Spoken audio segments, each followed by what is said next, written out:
በህይወታችን ላይ በየትኛውም ጉዞ ላይ ያለን ስኬት ውስጥ አላህ ጋር ባለን ትስስር ይመዘናል።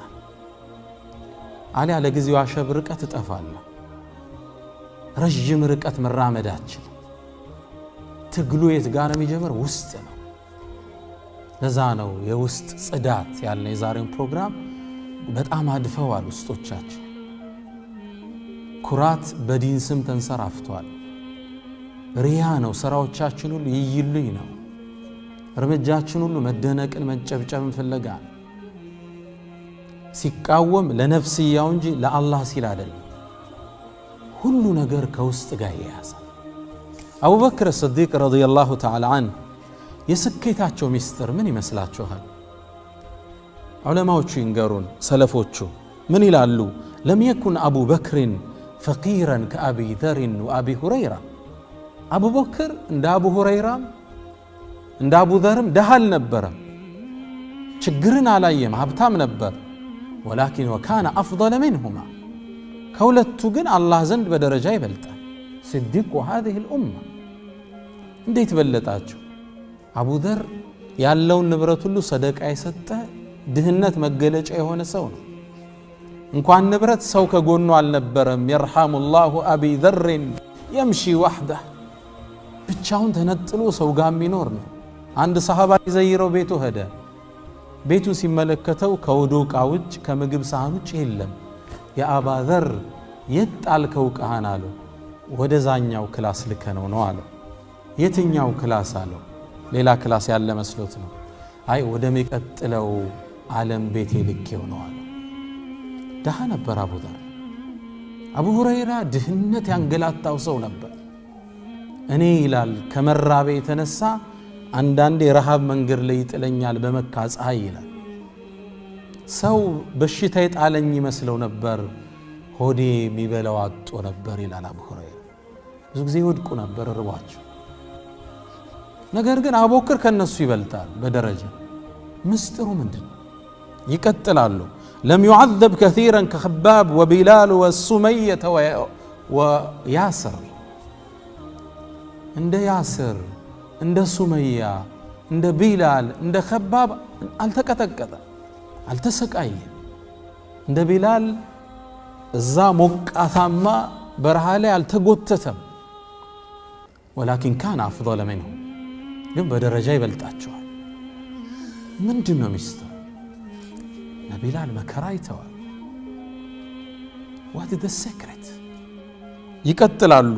لم يصب بدنه في الغزوات በጦርነት ላይ ሰይፍ አልቆረጠውም እጁን እግሩን ግንባሩን። እንደ ጠልሃ እንደ ኻሊድ እንደ ሌሎችም አልተጎዳም እንደነ ሐምዛ። ነገር ግን ከሁሉም በደረጃ ይበልጣል። ቀጠሉ። لم يقتل شهيدا شهيد ነው አልተገደለም። እንደ ዑመር እንደ ዓሊ እንደ ዑስማን እንደ ሐምዛ ሰይዱ الشهداء ሐምዛ የሸሂዶች አይነት አማን ነው ሐምዛ። ነብዩ መሐመድ ሰለላሁ ዐለይሂ ወሰለም እንደነሱ ሸሂድ አልሆነም፣ ግን በደረጃ ይበልጣቸዋል። ሚስጥሩ ምንድነው? ታላቁ ኢማም ይንገሩን። يقول بكر ابن عبد الله المزني من ይላሉ ما سبقهم ابو بكر بكثرة الصلاة ولا الصيام በጾም ብዛት በሶላት ብዛት እኮ አይደለም አቡበክር ሰሃባውን የበለጠው። ولكن بشيء وقر في قلبه ነገር ግን ውስጡ በተቀመጠው የኢማን ቋጠሮ ነው የበለጣቸው። ምንም የማይነደው የቀልብ ጉዳይ ነው ትልቅነት። ውስጥ ምንድነው ያለው? አላህ እሱን ነው የሚያየው። የውስጥ ጽዳት የስኬት ሚስጥር እሱ። አቡበክርን ማንም ሊደርስበት አልቻለም። صديق هذه الأمة የዚህ ኡማ እውነተኛው ፍጡር ከነቢያት በኋላ ደረጃው ቀጥሎ የሚመጣው አቡበክር صديق ነው ረዲየላሁ ዐንሁ። የውስጥ ጥያቄ ነው። ውስጥ አሁን ተበላሽቷል። የተበላሹ ውስጦች አካልን አበላሹት። አካል ምድርን በከለ። ظهر الفساد في البر والبحر ጥፋት ምድር የብሱ ላይ ወንዙ ላይ ሰፈናል። አላህ ውስጣችንን ያጽዳልን። እስልምና አላሁ ስብሓነሁ ወተዓላ ነቢዩ መሐመድ ሰለላሁ ዐለይሂ ወሰለም ለተክለ ቁመና ለውጫዊ ገጽታ ትልቅ ቦታ አልሰጡ። ኢነላህ ላ የንظሩ ኢላ ሱወሪኩም አላህ እኮ ወደ ገጽታችሁ ያይ ብሔርህን፣ ከለርህን፣ አለባበስህን እሱ አይደለም አላህ የሚጨንቅ የሚመለከተው ልቦናን ነው። ቅጥነትህ፣ ውፍረትህ፣ ርዝመትህ፣ እጥረትህ እሱ አላህ ዘንድ ዋጋ የለው። ታውቃላችሁ አተድሐኩነ ምን ድቀት ሳቀ ኢብኑ መስዑድ ቀጠን ነጠር ያሉ እግራቸው በጣም ቀጫጭን ነበሩ። አንዴ ዛፍ ላይ ወጡ የሆነ ነገር ሊቆርጡ ወይም ሊመለከቱ፣ አጋጣሚ ንፋስ መጣና ጀለቢያቸውን ገለጠው። ሲገልጠው እግራቸው ቀጫጭን ናት። የተወሰኑ ሰሃቦች ፈገግ አሉ። የለበጣ ፈገግታ ፈገግ አሉ። ከዛ ረሱል ዞር አሉና አተድሐኩነ ምን ድቀት ሳቀ ኢብኑ መስዑድ አሉ። በሱ ቀጫጭን እግሮች ነው እንዴ ብትስቁት? በአላህ እምላለሁ አላህ ዘንድ የሱ እግሮች ከኡሑድ ተራራ በላይ ሚዛን ይደፋሉ። የተሸከመችው ታላቅን ሰው ንጹህ ልቦና ያለውን ፍጡር ከሰባ በላይ ቁርአንን እንደወረደ ያሐፈዘ ልቦና ያዘ። ሌላውን ሰው የውመል ቂያማ የሚመጣውን ነቢ ሰለላሁ ዐለይሂ ወሰለም ይነግሩናል። ሚዛን የውመል ቂያማ ሰዎች ይመዘናሉ ስራዎቻቸው። አንድ ሰው ይመጣል አላህ ከፈጠረው ፍጡር ግዙፍ የሆነ ነው፣ በጣም ግዙፍ የሆነ የውፍረቱ የቁመቱ ሚዛን ስራው ሲመዘን ባዶ ነው። መጨረሻ የጨንቀውና ራሱን ሚዛኑ ላይ ይጥላል። ግልጽ ነው። ነገር ግን ሚዛኑ ሊጨምርለት አልቻለም። የአካል ግዝፈቱ አሉና ረሱል ሰለላሁ ዐለይሂ ወሰለም ፈላ ኑቂሙ ለሁም የውመል ቂያመቲ ወዝነን አሉ። የውመል ቂያማ ሚዛን አናረግላቸው ማለት ትርጉም የላቸው፣ ፊዚካል አፒራንስ ብቻ። እርግጥ ነው ኢማን በሶስት እንከፍለዋለን። በውስጥ ማመን አልኢቅራሩ ፊል ቀልብ ወዐመሉን ቢልጀዋሪሕ ወኑጥቁን ቢልሊሳን። ኢማንን ስንገልጸው በውስጥ ማመን፣ በአንደበት መመስከር፣ በአካል መተግበር ሶስቱን ይይዛል። ትልቁ የዛሬ ግን ትኩረቴ ምንድን ነው? ለውስጥና ለውጭ የሰጠነው ሚዛን ተለያይቷል። ሶስቱን ያካታል። እርግጥ ነው አንድ ሰው በአላህ አመነ፣ ማመኑን በሻሃዳ በምላሱ ይመሰክራል። አላህ ያዘዘውንም በሶላትም በሰደቃም በሐጅም ይተገብራል። ትልቁ ግን ትኩረት እስልምና የሰጠው ውስጥ ላይ ላለ የመጀመሪያ ኢማን መጽዳትም ያለበት እሱ ነው። አምልኮዎችን እንመልከት። አንድ ሁለት ዓሊሞች ቁጭ ብለው እኔ ሶስተኛ ሆኜ አዳምጥ ነበር ይላል አንድ ትልቅ ኡስታዝ፣ ዓለም አቀፋዊ ነው። ሁለቱ ያወራሉ። ለቀልብ ስራና ለአካል ስንት ፐርሰንቴጅ ነው የምትሰጠው ብሎ አንዱ ዓሊም ሌላውን ጠየቀው። እኔ ለአካል አምልኮ 90 ሰጣለሁ፣ 10 ሰጣለሁ፣ ለቀልብ 90 ሰጣለሁ አለው አለ። ቀልብ ማለት ኢኽላስ፣ ተቅዋ፣ ሙራቀባ፣ ተዋዱዕ ምንላቸው ስሜቶች ማለት ነው። ለነሱ 90 ሰጣለሁ፣ ለአካል አምልኮ ደግሞ 10% ሰጣለሁ አለ። ሰውየው ቆጣሉና አበዝተሃል አሉት አሉ። በጣም አበዛሃል፣ እኔ ግን ለቀልብ 99 ለአካል 1 ብቻ ነው የምሰጠው። አካል ነገ የሚፈተሸው ውስጥ ነው። ወሑሲለ ማ ፊ ሱዱር ነው የሚለው አላህ። ውስጥ ተገልጦ ይታያል ነገር። ስኬት የሚቆናጠጡት ኢላ መን አተላህ ቢቀልቢን ሰሊም፣ ጀነት የሚወስዱት ኢላ መን ኸሽየ አርረሕማን ወጃአ ቢቀልቢን ሙኒብ። ከውስጥ ጋር ነው አላህ ስኬትን አያይዞ ምናየው። እስኪ የአምልኮዎችን የውጫዊና የውስጣዊ ሚዛናቸውን ከናንተ ጋር አብረን እያቸው። ለምሳሌ ሶላት ውጫዊ መገለጫው ሩኩዕ፣ ስጁድ፣ ተሸሁድ፣ መቀመጥ፣ መነሳት፣ ማሰላመት ነው። ልቡ ምንድነው? የሶላት ዋናው ኮሩ ምንድነው ወዳጆች? ኹሹዕ ምንለው ቀልብ ለአላህ ሲፈራ ማለት ነው። ቀድ አፍለሐል ሙእሚኑን الذين هم في صلاتهم خاشعون قد للتحقيق ነው እዚህ ቦታ የመጣችው። አፍለሐ ሚለው ፊዕል ማዲ እንለዋለን በነህው ቋንቋ። ማዲ ነው፣ ፓስት ቴንስ። አላህ ስኬታማ ይሆናሉ አላለም፣ አፍለሑ አለ። በቃ ስኬታማ ሆኑ፣ ዘጋው። ገና እኮ የውመል ቂያማ ተመዝነው ስኬታማ ይሆናሉ አይደለም። ኻሽዕ ከሆኑ አፍለሐ ተዘጋ፣ ስኬታማ ሆኑ። እነማን ስትል የመጨመሪያ ሲፋታቸው الذين هم في صلاتهم خاشعون። የኛ ጭንቀት ብዙ ጊዜ ምንድነው? ሶላት ላይ ግርን ስለመግጠም ውጫዊ ላይ ነው ትኩረት። እጅ ደረት ይሁን ሆድ ላይ ይሁን በዚህ ነው አይደል የምንጣለው። እዚህ ፊዚካሉ ላይ ነው ጠባችን፣ አካላዊ በሆነው ጉዳይ ላይ። ትልቁ ሚስጥር ያለው የት ጋር ነው? في صلاتهم خاشعون። ውስጥ ለአላህ ሲረድ ሲፈራ።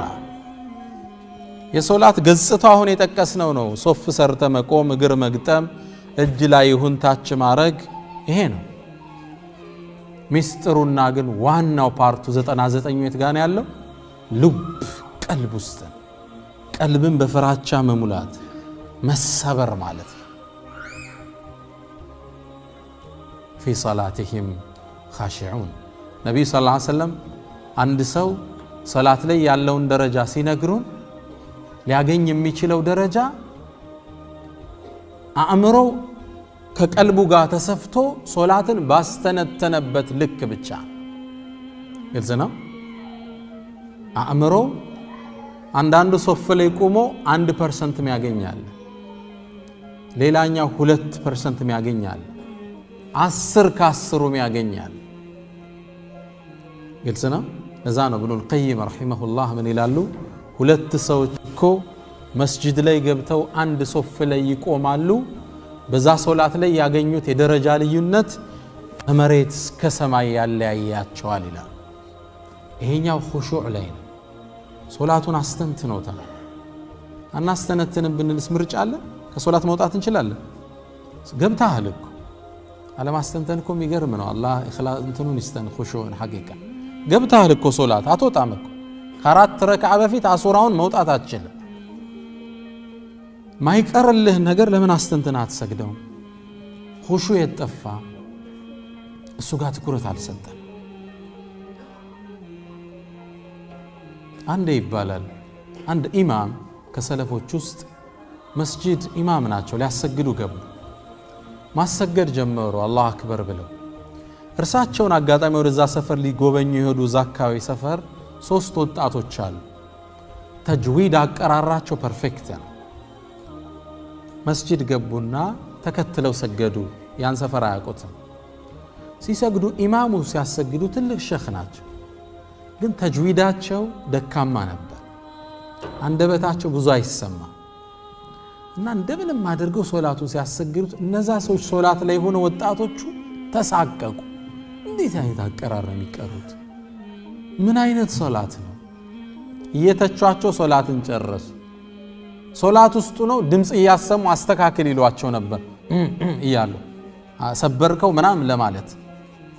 ሶላት አለቀ። ዞር ሲሉ አዩዋቸው፣ ወጣቶች ናቸው። ተግባቡ። ከዛ ሲቀሩ ሰሟቸው፣ ተጅዊዳቸው ፐርፌክት። ከዛም ሶላት አለቀ። ወጣቶቹ ወጡ። ስላሰጋገዳቸው እየተቹ እያወሩ ጉዞ ጀመሩ።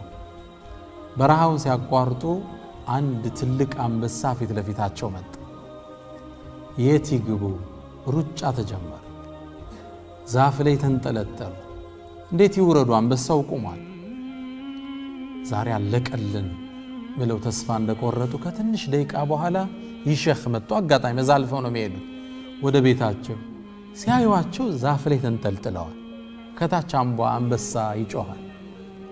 ከዛም ሰውየው መጡና አንበሳውን ሂድ እዚህ ቦታ ልቀቅ ብለው ሲመቱት ጥሎ ሄደ። ፈርቷቸው ሮጠ። እዛ ልጆቹን ውረዱ አሏቸውና ከወረዱ በኋላ አያችሁ ወጣቶች አሉ፣ ምላሳችሁን አጸዳችሁ፣ ልባችሁን ረስታችሁ አንበሳ አስፈራችሁ አሏቸው። እኛ ልባችን አጸዳን ምላሳችን ቢወላገድም አንበሳ ፈራና አሏቸው። ግልጽ ነው። ምላስ አይጽዳ ያልና አይደለም መልእክቱ። ትልቁ ትኩረት ግን ለውስጥ ይሰጥ። ሶላት ላይ ስናስብ ኹሹዕ ጾም እንምጣ። የጾም ከምግብ መከልከል ከሚያስፈጥሩ ነገር መራቅ ነው አይደል? ውጫዊ ህግጋቱ ውስጣዊ ማንነቱ ደግሞ ለዓለኩም ተተቁን አላህን ፍራቻ ማዳበር ማለት ነው። ሐጅን እንውሰድ። ጠዋፍ ማድረግ፣ ሰዕይ ማድረግ፣ ዓረፋ መቆም ይሄ የውጫዊ ዒባዳው። የውስጣዊ መልእክቱ ግን ተዕዚም ሸዓኢርላህ የአላህን ሸዓኢር የአላህን ትልቅነት አስቦ ውስጥ አግዝፎ ማሳለፍ ማለት ነው። ሐጅ ስንል ዱዓን እንውሰድ። ዱዓ አካላዊ መገለጫው ምንድነው? እጅን ቂብላን መቀጣጨት፣ ከቻልነ ውዶ ማድረግ፣ ቀድመን ወደ ቂብላ መዞር፣ እጅን ማንሳት፣ አላህን በጥሩ ቃላቶች መማፀን ነው። ይሄ ላያዊ ውጫዊ የዱዓ መገለጫ ነው። ውስጡሳ ምንድነው? የዱዓ እንኪሳር ስብር ማለት ወደ አላህ መዋደቅ ከውስጥ ይፈልጋል። ይርዋ ከሰለፎች ውስጥ አንድ ሰው ይሞታል። ያ ግለሰብ እንደሞተ እንዳሁኑ ቀልቦች ሳያድፉ ፈረአሁ ረጁሉ ሚነ ሳሊሒን ይላል። የሰለፎችን ኪታብ ስታዩ አንድ ሰው ሲሞት አንድ ሌላ ደግ ሰው በህልም አየው ተብሎ ሁሌ ይነገራል። የሲራ ኪታቦችን ስታነቡ እና ያ ሰው ሲሞት ሌላ ሰው አየው በህልሙ አገኘው በህልሙ ማዛ ፈዐለ አላሁ ቢካ አላህ አንተ ላይ ምን ፈጸመ? ምንን ወሰነ? መቀመጫ የት ሆነ? ማረህ እንዴ ብሎ ጠየቀው። አዎን አላህ ማረኝ። እንዴት ማረ? በአንድ ሰው ዱዓ አለው። ያ ሰው እዛ አካባቢ በዕልም የሚታወቅ አይደለም። ከህልም እንደነቃው ይላሉ ይሄ ትልቅ ዓሊም ያን ሰው አፈላልጌ ሄደ። እገሌ ሆይ በቀደም የሞተውን ጎረቤታችንን አየሁት፣ አላህም እንደማረው ነገረኝ። የማረው ደግሞ አንተ ባረከው ዱዓ ነው። እኛ ሁሉ አብረን ሰግደናል ሰላተል ጀናዛ። ምን አይነት ዱዓ ብታረግ ነው አለ። እኔ የተለየ ነገር አላረኩም አለ። እኮ ምን ነበር ተማጽኖ?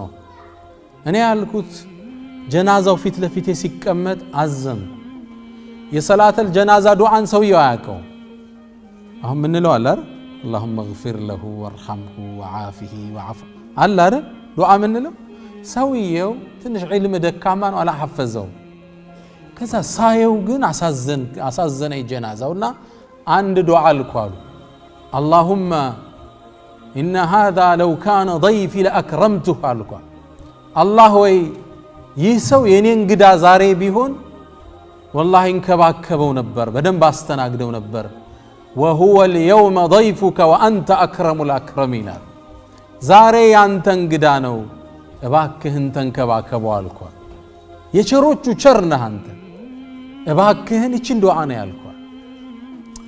ይህ ሰው መእثራት ከዕልሙ ድክመት የለውም እኮ። አላህ ግን ምኑን ተቀበለ? ይህን ሰው ውስጡ ያለውን ስሜት ተቀበለ። ዱዓ ትልቁ ቋንቋ። እንትኑንማ እኮ አንድ ሰዓት ቁኑት እየቆምነ እኮ እያየ ነው አይደለም? አንድ ሰዓት ነው እኮ የሚቆመው ተራዊህ።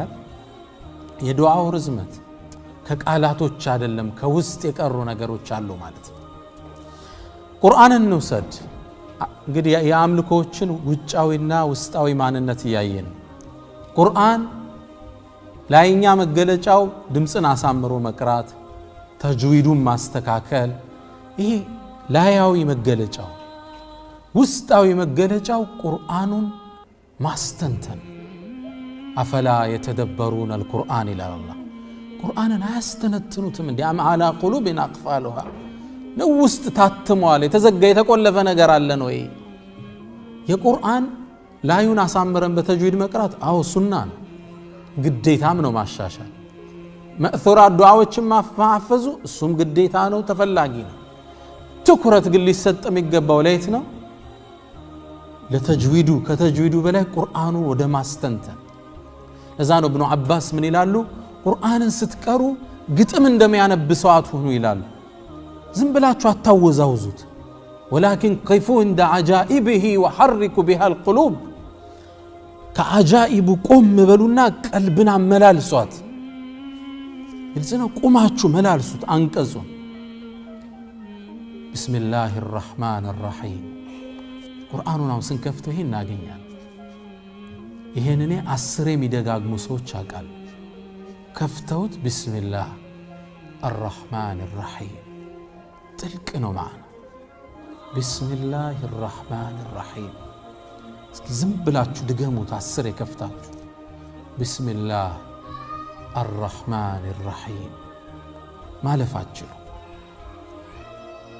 አንዴ ሱፊያን الثوري ሶላትን አሰገደን ይላሉ ሰለፎች ምን السلف ሱፊያን ከዛም ደረሱ ምን ላይ ደረሱ ኢያከ ነዕቡዱ ወኢያከ ነስተዒን ደገሙት ይላል ሱፊያን እንደገና ቁርአኑን ተመለሱ ማለፍ አልቻሉም 7 ደገሙት ይላል ኢያከ ነዕቡዱ ወኢያከ ነስተዒን አጃኢቡ ላይ ቆማችሁ ቀልቡን አገላብጡት ይላሉ ኢብኑ አባስ አሁን እኛ ረመዳን ለሽቅድድሙ ምንድነው ስንት ያختምክ ነው አይደል ነው አይደለም አሁን ቁርአንና እኛን እዩት ትስራችን ስንት ያختምክ የቁርአን ተጅዊዱ ከቁርአን ጋር ማልቀሱ የቁርአን ተጅዊዱ አስተንተነ መቆሙ ነው ወሚን አያቲሂ ሲል ይዞ መሄድ አለበት ከተአምራቶች ውስጥ እኮ ሲል ወደ ከውኑ በረ ሰማዩን አይተ የቁርአን ውጫዊ ገጽታው ተጅዊዱን ማስተካከል መቅራቱ ነው ድምጽም ማሳመር ውስጡ ግን ማስተንት የውስጥ ስራው ቆሞ ቁርአን ጋር ማውራት ነው ማختሙ ላይ አይደለም አንዱ አንቀጽ ላይ አላህ ምን ይያለ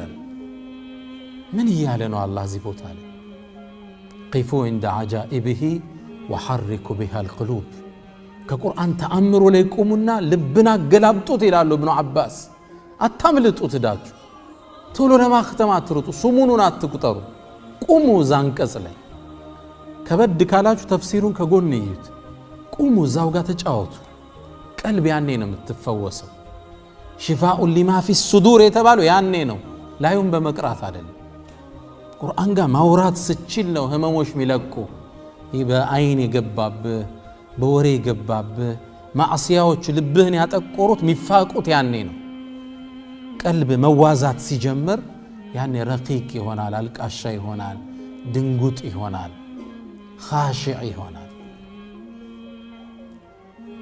የቁርአን ውጫዊ ገጽታው ውስጣዊ ገጽታው እንዲገለጻል አንዴ ምን ይላል ከሰሃቦች ውስጥ እናቴና አይሻን ለዘይራት ሄድኩ ይላል ከረሱል ሰለላሁ ዐለይሂ ወሰለም ሞት በኋላ ይመስለኛል ልፈት በኋላ ስሄድ ቁርአን እየቀራች ደረስኩ አንድ አንቀጽ ላይ ደርሳለች فمن الله علينا ووقانا عذاب السموم ይላል አንቀጹ እሱን ደጋግማ ስትቀራው ሰማው ያለቀሰች ነበር እናታችን አይሻ ላቋርጣት አልኩና ይህን ቁርአንም አልነካውም ብዬ ገበያ ሄድኳል መርካቶ ሂጄ ስራዬን ጨርሼ ነግጄ ስመለስ ቁርአን የሚቀራ ሰው ድምጽ ቤት ይሰማኛል ተጠጋው ስትጠጋ ቁርአን የምትቀራው እናታችን አይሻ ነች አለ ረዲየላሁ ዐንሃ የሚገርመው ይሄውን አንቀጽ እየመላለሰችው ነበር ይላል فمن الله علينا ووقانا عذاب السموم የጀነት ሰዎች የሚሉት ቃል ነው አላህም ጸጋውን በእኛ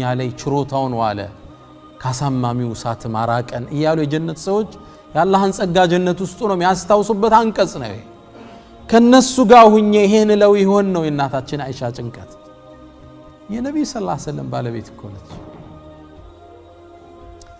እና ወዳጆቼ ትልቁ ትኩረት ሐቂቃ ውስጥ ተረስቷል ጭንቀት ለውጫው ያምልኮ ሆኗል ውጭ ለምንሰራቸው ነገር ሆኗል ለውጭ እስልምና የሰጠው ቦታ አለ ትልቁም ቦታ የሰጠው ግን አላ ኢነ ፊል ጀሰዲ ሙድገተን ስለ ቀልብ ነው ስለ ውስጥ ነው ዛሬ ስለ አንድ የቀልብ በሽታ ከናንተ ጋር አውርተን መፍትሄ እንሰጠዋለን ቅድም እንዳልነው የአንድ ሰው ስኬት አላህ ራሱ በቁርአን ምሎ የነገረን ውስጡ ሲጸዳ ነው አንድ መሐላውን ላንብብላችሁ ምናልባት ብዙ ጊዜ ስትቀሩ ዝም ብላችሁ አልፋችሁት ይሆናል መሐላውን ቁጠሩልኝ አላህ የማለበት መሐላ ነው ወሸምሲ ወዱሃሃ በፀሐይ በብርሃኗም እምላለሁ አለ አላህ።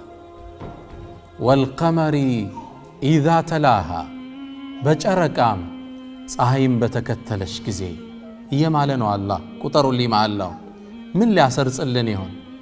ወነሃሪ ኢዛ ጀላሃ በቀንም በብርሃኑ በተገለጠም ጊዜ በሱም እምላለዋል። ዋው القسم ነው እዚጋ መታየው። ወለይሊ ኢዛ የኽሻሃ በሌሊትም በጨለማው በሸፈናት ጊዜ በሱም እምላለሁ። ስንት ቆጠራችሁ? 4 ወሰማኢ ወማ በናሃ በሰማይም በገነባትም እምላለዋል። ወልአርዲ ወማ ጠሓሃ በመሬትም ባነጠፋትም እምላለዋል። ስንት ቆጠራችሁ? ይሄ ሁሉ መሐላ ለምንድን ነው? ቀጠለ አላሁንም እየማለ ነው። ጀዋቡል ቀሰሙ እናየዋለን። ወነፍሲን ወማ ሰዋሃ በነፍስም ባስተካከላት እምላለዋል።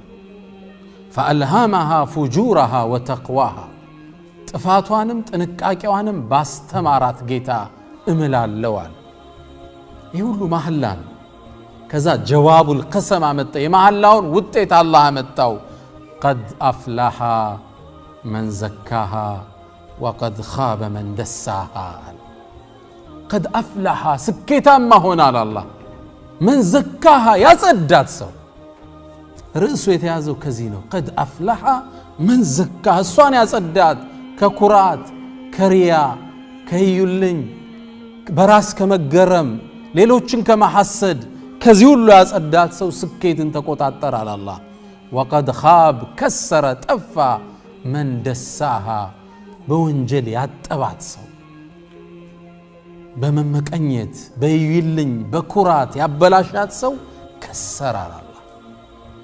ይህን ሁሉ መሐላ እያችሁ ለውስጥ ጽዳት የተደረገ መሐላ ነው። ቁርአን ውስጥ በዚህ መልኩ መሐላን አናገኝ። በተፈጥሮ ሁሉ ነው አላህ ይማለው። ከሰማይ ወጣ ምድር ላይ መጣ፣ በጨረቃ ገባ፣ ወደ ፀሐይ ወረደ። ሁሉን በተፈጥሮ ማለና ቀልብን ያስተካከላት ውስጥን ያጸዳው ሰው ስኬትን ተቆናጠጠ ይለናል። አላህ ውስጣችን ያጽዳለን። ከአካል ይልቅ ለውስጥ የምንጨነቅ አላህ ያድርገን። ውጫችንን በሱና የምናስውብ ለቀልባችን የምንጨነቅ ሰዎች አላህ ያድርገን። አንድም በሽታ ሁላችን ጋር አለ። ተናጋሪውንም አዳማጩንም ያልሳተ በሽታችን አንዱን እናንሳ።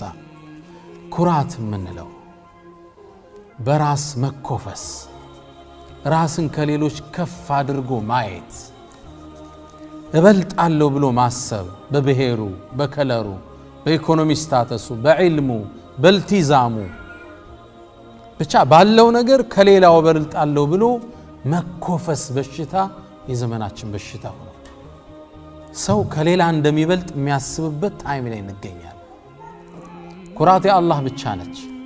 ነቢይ መሐመድ ሰለላሁ ዐለይሂ ወሰለም አላህ እንዲህ ብሎ አለ ይላሉ፣ አልኪብሪያኡ ሪዳኢ ኩራት ሻሌ ነች ፎጣዬ ነች ይላል አላህ ሲገልጽልን።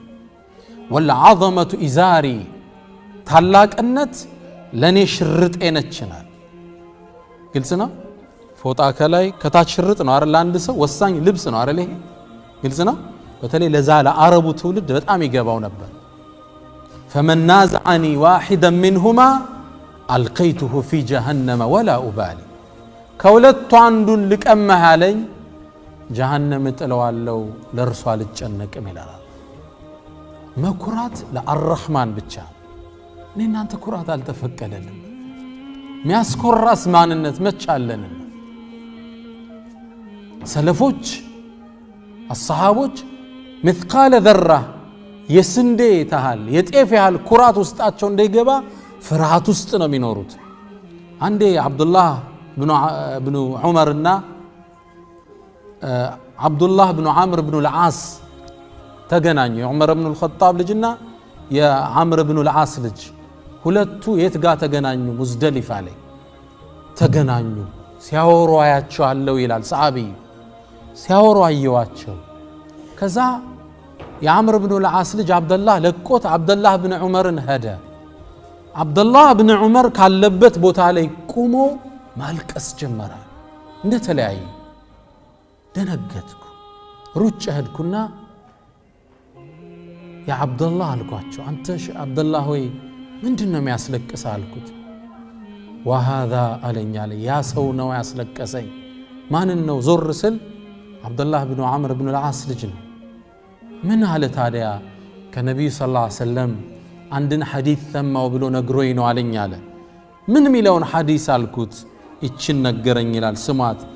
መን ካነ ፊ ቀልቢሂ ምትቃሉ ሐበት ሚን ኸርደል ሚን ክብር፣ ውስጡ ላይ የብናኝ የምታህል ኩራት ውስጡ ያለች ሰው ከበሁ ላሁ ሊወጅሂ ፊናር፣ አላህ በፊቱ ጀሃነም ውስጥ ይደፈዋል። ብናኝ ያህል እኔ ከገሌ እሻላለሁ የሚል ስሜት ውስጡ ያለው ሰው፣ እነንትና ጠፍተዋል እኔ ነኝ ያለ ስሜት የመጣበት ሰው ነቢዩ ሰለላሁ ዐለይሂ ወሰለም እንዲህ ሲሉ ሰምቻለሁ። ስሜቱ ገብቶ ቢሆን ብሎ ነው የሚያለቅሰው አብደላህ ብን ዑመር። ይህ ስሜት አንዳንዴ ይመጣብናል አይደል? እንደ ሰው አና ኸይሩ ምን እንላለን እንደዛ ሰው ይያል እኔ ከእነንትና እሻላለሁ፣ እነንትና ጠመዋል፣ ነገሌ ሙሽሪክ ናቸው፣ ነገሌ ሙብተዲዕ ናቸው፣ እባክህ እሱ አልገባውም፣ እባክህ እሱ የንትን ብሔር እኮ ነው አለን የሚወጡን ቃላቶች አላህ የማይወደው ፓርት ማለት ነው። አብደላህ ብን ዑመር ከዛ ታላቅነቱ ጋር ሱብሓነላህ ቆሞ መንገድ ላይ ያለቀሰ። ኩራት ውስጣችን ሊገባ አይገባም። አላህ ይጠብቀን ወዳጆቼ። ኩራት ግን ምን ማለት ነው? አስደንጋጭ ሐዲስ ነው አይደል? ይሄ አላህ ጀነት ውስጥ አይከተውም፣ ጀሃነም ይደፋዋል። አንዴ ምን መሰላችሁ? አብዱላህ ብን መስዑድ ባስተላለፈው ሐዲስ ላይ ነብዩ ሰለላሁ ዐለይሂ ወሰለም ምን አሉ? ላ የድኹሉ الجنة من كان في قلبه مثقال ذرة من كبر፣ ውስጡ ብናኝ ያህል ኩራት ውስጡ ያለበት ሰው ጀነት አይገባም አሉ። አንድ ሰሃባ ነበረ፣ ኢኮኖሚካሊ ጥሩ የሆነ ሰው ነው። ሁሌ የሚለብሰው ብራንድ ልብሶችን ብራንድ ጫማ፣ በጣም ራሱ የሚጠብቅ ነው። ደነገጠ። መለባበሴ ኩራተኛ ያስብለኝ ይሆን? አዲስ ልብስ፣ ሁሌ አዲስ ጫማ፣ አዲስ መኪና መንዳት። በአሁኑ ቋንቋ ይሄ ይሆናል ብሎ የአላህ መልእክተኛ አላቸው። አንድ ሰው ልብሱ ጥሩ እንዲሆን ይመኛል፣ ጫማው ጥሩ እንዲሆን ይመኛል። ይሄ ኩራት ነው እንዲህ አላቸው። ቃለ ላ እንዲህም አይደለም አለ። ኢነላህ ጀሚል ዩሒቡል ጀማል አሉ። አላህ ውብ ነው፣ ውቦችን ነው የሚወዳሉ። ሁሌ የሚጸዳዱት ራሳቸው የሚጠብቁት። ነገር ግን አሉ ኩራት ማለት በጠሩል ሐቅ፣ እውነት ሲመጣለት እውነት መመለስ። ደሊል ተሰጠዋለ ሊቀበል ፍቃደኛ አይደለም፣ ስሜቱን ነው የሚከተለው። አንዘርተሁም አም ለም ትንዚርሁም ላ ዩእሚኑን፣ አይቀበልም በምንም ቋንቋ። በጠሩል ሐቅ ረዱ፣ ሐቅን መመለስ ነው በምንም ደሊልናለት፣ ሊቀበል ፍቃደኛ አይደለም። ወገምጡ ናስ፣ ሰዎችን ማሳነስ ነው። እንዲህ አድርገ ማየት አላ ደግሞ እሱ ሰዎችን ዝቅ አድርገ ማየት፣ እኔ በልጠዋለሁ የሚል ስሜት ውስጥ መቀመጥ፣ እውነትን ለመቀበል አሻፈረኝ ማለት። ባክህ አንድ ደሊል ስጠው፣ ሊቀበል ፍቃደኛ አይደለም። ከሰለፍ ደሊል አምጣለት፣ አይቀበልም። እሱ የሚያቃት የሆነች ድቃቃ ሐዲስ አሉ፣ ያችን ብቻ ይዞ ሽምጥ ነው። ተኩራት አላህ ይጠብቀን። ይሄ ኩራት በሽታ ሐቂቀተን ሳናቀውም እያወቅነውም ውስጣችን ገብቷል። አንድ ኢማም ምን ይላሉ? ኢማም ስዩጢ ይመስሉኛል፣ ሐሰን አልበስሪ ፊርዓውን አነ ረቡኩም ልአዕላ ብሎ ነበራል። ሸይጣን ደግሞ አነ ኸይሩ ምንሁ ብሎ ነበራል። ይሄን ስሜት ፊርዓውን ተናገረው እንጂ ሁላችንም ልቦና ውስጥ አለ። ይሄ አነ ረቡኩም እኔ ነኝ የበላያችሁ ሁሉ ጋር ለፈልገው ይላል። የድርጅት ማናጀር ከስሩ ያሉት እንዴት ነው የሚያያቸው? አሳንሶ ነው አይደል? ለምን አረፈድክ አደውልም እንዴ? የሆነ ባሪያ ነው የሚያደርገው።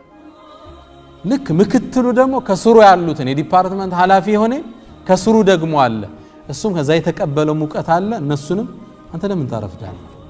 ለምን ያልጨረስክ? ይሄ አነ ረቡኩም ለዓላለች ከውስጥ እኔ ነኝ የበላይ የቤት እመቤት ሚስት ሰራተኞች ላይ አታጸጁም እንዴ? ምንድን የሆነ ከላይ ግልጽ ነው።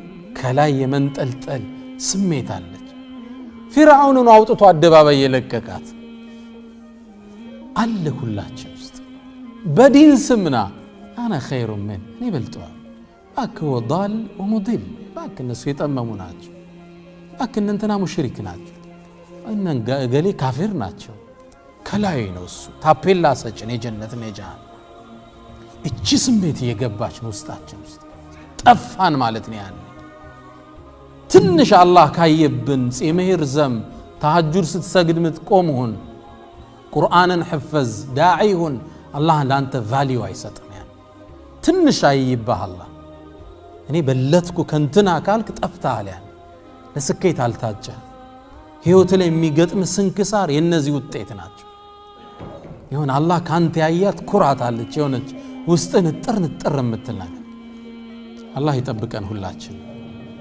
አሁን የምናያቸው በየቦታው ሐሳብ ያለ መቀበል የነዚህ መገለጫ ናቸው። አላሁ ሱብሓነሁ ወተዓላ ኩራተኞችን ምድር ላይ መቀጣጫ አድርጎ ነው የሚያልፋቸው። ፊርዓውንን እንውሰድ፣ ከነገስታት እንጀምር። ፊርዓውን ምን አለ? ማ ዓሊምቱ ለኩም ሚን ኢላሂን ገይሪ አለ። ከኔ ውጭ ለናንተ አምላክ አላቅላችሁም አለ። አላህ ታገሰው፣ አለፈ። ፈሐሸረ ፈናዳ ተጣራ ህዝብ ሰብስቦ አና ረቡኩም ለዓላ አለ። ታላቁ ኃያሉ ጌታችሁ እኔ ነኝ አለ። አሁን አላህ መጥፎ አያያዝን ያዘ። የሁለቱን መጥፎ ንግግር ድምር አላህ ያዘው። ፈአኸዘሁ ላህ ይላል ነካለ ልአኺረቲ ወልኡላ የዝችንም ምድር የቀጣዩንም መጥፎ አያያዝ ያዘው ይላል። አሊያም በሌላ ተፍሲር ነካለ ልአኺረቲ ወልኡላ የሁለቱን ንግግሮች መጥፎ አያያዝን ያዘው። ዓሊምቱ ለኩም ሚን ኢላሂን ገይሪ ወአነ ረቡኩም ልአዕላ ደመረው አላህ ፈአኸዘሁ ላህ መጥፎ አያያዝ ይዞ አመኛለሁ እስኪላል አን ወቀድ ዓሰይተ ቀብሉ እንዴት ተብሎ እስኪባል ድረስ ፕሮፌሰር ሐሰን ኩክ የሚባል የሳውዝ አፍሪካ ትልቅ የታሪክ ምሁር አሉ። እርሳቸው ይላሉ በታሪክ ላይ ያለፉ ንጉሰ ነገስት የተባሉት ሁሉ ፍጻሜያቸው የከፉ ነበር ይላል። መጥፎ አሟሟት የሞቱት ታሪክ ሲጠና ንጉስ መሆን እኮ አልበቃቸው ብሎ ንጉሰ ነገስት ግልጽ ነው። ይሄ መሊከል ሙሉክ የአላህ መጠሪያ ነው። ንጉሰ ነገስት የተባሉትን ታሪክ አጥንቻለሁ ሁሉም በአስቀያሚ ሁኔታ ነው የሞቱት ይላል። የዘመናችንን ሙዓመር አልቀዛፊን ውሰዱ። በሱ እንትን አልነበረም። የኩራት ጥግ ነው ንግግሩ ሁሉ። የኔ ችግር እኮ ይላል አንድ ስፒቹ ላይ ንግግሩ ላይ የኔ ችግር እኮ የአረቦች መሪ መሆኔ ነው ይላል። ግልጽ ነው። እኔ ለአውሮፓውያን ነው መመጥን እያለ አሟሟቱ የሁላችን የምናውቀው ፍጻሜ ላይ ነው ያረፈው። በእውቀት በሳይንስ በቴክኖሎጂ በዘመናችን የተመኩትን አላህ ሰብሮ አሳይቶናል። አሜሪካ ወደ ጠፈር ያመጠቀቻት የመጀመሪያዋ መንኮራኮር ቻሌንጀር ትባላለች። ቻሌንጀር ተፈታታኟ ማለት ነው። ስሟን ከምን ሰጡት መሰላችሁ? that challenge is the power of God ማለት ነው። የአምላክን ኃይል ምትጋፋ ማለት ነው። ስሟን ምን አሉት? ቻሌንጀር። አላህ ግን ለአንዴ ከመብረር ውጭ እድል አልሰጣትም ነበር። የመጀመሪያው ትሪፕ ላይ የመጀመሪያው መምጠቅ ላይ ነበር የፈነዳቸው። ኩራት ተሰማቸው። በሳይንሳቸው ኮሩ። አላህ መንገድ ላይ አንዴ መሄድ እድል አልሰጣትም። በዘመናችን በፊልም መልኩ የተሰራውን ታቆታላችሁ።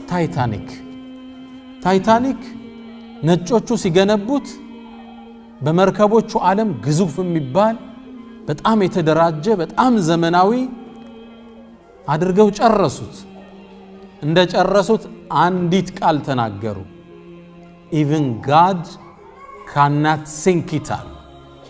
አላህ እንኳን ቢፈልግ ሊያሰምጠው የማይችል መርከብ አሉ። ከባድ ቃል አስወጡ። ታይታኒክን አላህ አንዴ ከመጓዙ ውጭ እድል አልሰጣት። መሃል መንገድ ላይ የበረዶ አለት ጋር ተላትማ ፍጻሜዋ እዛው ውስጥ ሆነ። በእውቀታችን ኮራን ሲሉ፣ በስልጣናችን ኮራን ሲሉ አላህ ፈአኸዘሁ ላህ ነካለ ልአኺረቲ ወልኡላ። እንምጣ በገንዘብ በታሪክ ውስጥ በገንዘብ የኮሩ ሞልተዋል። አላህ በሰጣቸው ጸጋ የኮሩ አላፍ ናቸው። እነዚህንም አላህ መጥፎ አያያዝ ይዟቸዋል። ቃሩንን ውሰዱ። ቃሩን አላህ ትልቅ ንብረት ነው የሰጠው። አይደለም የሰጠውን ንብረት የመጋዘኖቹን መክፈቻ ቁልፍ ብቻ መጋዘን አለው ገንዘቡ የተቆለፈበት ቁልፉን ብቻ በበርካታ ወዛደሮች ነው የሚያሸክመው፣ ገንዘቡን አይደለም። ታዲያ አላህን አምልክ ሲሉት ኢነማ ኡቲቱሁ ዐላ ዒልምን ዒንዲ አለ። በእውቀቴን ያገኘሁት አለ። አላህ ምን አለ? ፈኸሰፍና ቢሂ ወቢዳሪሂ አልአርድ፣ ከነቤቱ መሬት እንድትውጠው አላህ አደረገ። ኮራ ያለን ሰው አላህ ቀብሮት ነው የምታገኝ። ከፍ ብሎ የበላይ ነኝ ከላይ ነኝ ሲል አላህ ከስር ሲጥለው ትመለከታለህ።